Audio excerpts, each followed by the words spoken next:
ఇవాళ నాకు బ్లెస్సీ సిస్టర్ని చూస్తే అదే గుర్తొచ్చింది. నేను సిస్టర్ సాక్ష్యం చాలాసార్లు విన్నాను. అక్క మీరు లక్షలు వదిలేశానన్నారు, అది అనకండి అక్క, నాకు తెలిసి కోట్లే దేవుడి కోసం వదిలేశారు.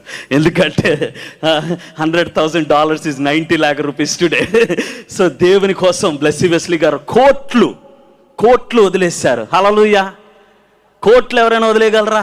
అమెరికాలో శాలరీ సంవత్సరానికి ₹1,00,00,000 మినిమం వస్తుంది, నెలకి 10 లక్షలు, కానీ సంవత్సరానికి ₹1,00,00,000. కానీ ఇవాళ బ్లెస్సీ సిస్టర్ గారు దేవుని కొరకు కోట్ల ఆత్మలు సంపాదించేలాగా దేవుడు చేశాడు. ఈరోజు నువ్వు ₹1,00,00,000 వదిలేసినా గుర్తుపెట్టుకో, దేవుడు నిన్ను ఆయన సమయంలో యోబు జీవితంలో తన కోల్పోయింది, శ్రమలో కోల్పోయింది ఎంత అయితే దానికి 2 అంతలు దేవుడు తను సంపాదించేలాగా చేశాడు. నా జీవితంలో నాకు ఒకటే కోరిక ఉండేయండి, ఒక కోరిక. ఒలింపిక్ సెంటర్లో మీరు ఇందాక చూశారు వీడియోలో 22 దేశాల ఫ్లాగులు ఉన్నాయి. ఎన్ని దేశాలండి?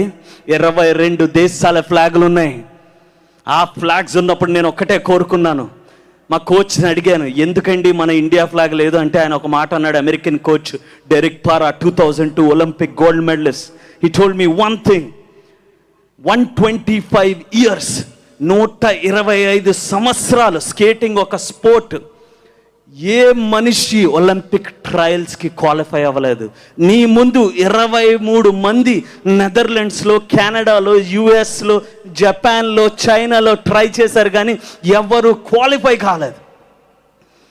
ఫస్ట్ సంవత్సరం అయిపోయింది, క్వాలిఫై అవ్వలేదు. 2వ సంవత్సరం అయిపోయింది, క్వాలిఫై అవ్వలేదు. 3వ సంవత్సరం అయిపోయింది, క్వాలిఫై అవ్వలేదు. 4వ సంవత్సరం అయిపోయింది, క్వాలిఫై అవ్వలేదు. 5వ సంవత్సరం నా దేవుడు మన భారతదేశపు ఫ్లాగ్ని అమెరికాలో పెట్టాడు. హల్లెలూయా. నా వల్ల సాధ్యం కాదండి. నా కాలు ఇరిగిపోయినప్పుడు డాక్టర్ ఒక మాట చెప్పాడు, నువ్వు నడవగలవు అన్నాడు. కానీ నా దేవుడు ఏమన్నాడు తెలుసా? నువ్వు ఎగరగలవు అన్నాడు. హల్లెలూయా.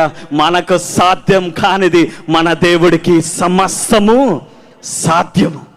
ఒక్క మాట చెప్తాను, బిల్ గేట్స్ ఎవరో చెప్పారు, కానీ ఆయన ఒక మాట చెప్పారు, if you are born in poverty it is not your problem, but if you die in poverty it's definitely your problem. నువ్వు బీదరకంలో పుట్టుంటే, పేదరకంలో పుట్టుంటే నీ తప్పు కాదు, కానీ నువ్వు పేదరకంలో చనిపోతే మాత్రం అది నీ తప్పు అన్నాడు. ఏమన్నాడండి? ఎందుకంటే తన ఉద్దేశం ఏంటంటే నీ పుట్టుక నీ చేతుల్లో ఉండదు, కానీ నీ జీవితంలో నువ్వు ఏమీ చేయకపోతే మాత్రం అది తప్పకుండా నీ తప్పే. కాకినాడ ప్రజలారా, నేను ఒక్క మాట